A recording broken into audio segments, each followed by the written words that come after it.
రోజు రోజుకు పెరుగుతున్న సముద్ర కాలుష్యాన్ని నియంత్రించేందుకు ప్రతి ఒక్కరూ కృషి చేయాలని all India women's council treasurer Padmajavani పేర్కొన్నారు. కాకినాడ రూరల్ మండలం సూర్యారావుపేటలో గల బీచ్ లో ఆల్ ఇండియా ఉమెన్స్ కౌన్సిల్ ఆధ్వర్యంలో వరల్డ్ ఓషన్ డేని ఘనంగా నిర్వహించారు.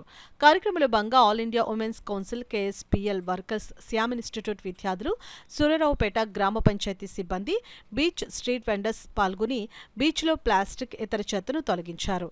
ఈ సందర్భంగా all India women's council treasurer Padmajavani మాట్లాడుతూ ప్రతి ఏటా వరల్డ్ ఓషన్ డేని నిర్వహించి సముద్ర తీరంలో చెత్తను తొలగిస్తున్నట్లు వెల్లడించారు. గత 5 సంవత్సరాలుగా ఓఎన్జీసీ ద్వారా ప్రతిరోజు 5 వర్కర్స్తో సముద్ర తీరం శుభ్రం చేస్తున్నట్లు వెల్లడించారు. ఈ కార్యక్రమంలో విజయలక్ష్మి, కాంతారావు, శ్యామ్ ఇన్స్టిట్యూట్ విద్యార్థులు పాల్గొన్నారు. వాకలపూడి బీచ్ అంతా కూడా శుభ్రంగా ఉంది అంటే దానికి మా స్టాఫ్ కారణం. చాలా సిన్సియర్గా చేస్తున్నారు. ముఖ్యంగా ఇవాళ జూన్ 8 ప్రపంచ సముద్ర దినోత్సవాన్ని సంబరంగా జరుపుకుంటూ చాలామంది అన్ని శాఖల నుంచి వచ్చి ఇవాళ ఇక్కడ హాజరయ్యారు. మేము కూడా లోకల్గా ఉన్న శ్యామ్ ఇన్స్టిట్యూట్ పిల్లల సహకారంతో దాదాపుగా వారు 80 మంది పిల్లలు, మా స్టాఫ్ అందరం కలిసి 100 మందికి పైగా ఈ రోజున ఈ సంబరంగా ఈ దినోత్సవాన్ని ఇక్కడ జరుపుకున్నాం.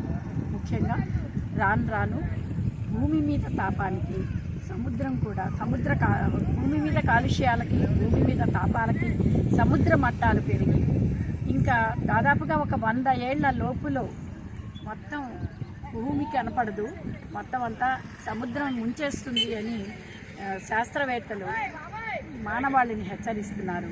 ఈ సందర్భంగా మనం అందరం కూడా ప్లాస్టిక్ని నిషేధించడంతో పాటుగా ఈ రకరకాలైన వాహనాల కాలుష్యం, వాయు కాలుష్యం వీటన్నిటినీ కూడా నిరోధించాల్సిన అవసరం ఉంది. కోటాను కోట్ల సముద్ర జీవరాశుల్ని మనం సంరక్షించుకుని వచ్చే తరాలకి మంచి భవిష్యత్తుని అందించాల్సిన అవసరం కూడా ఉంది.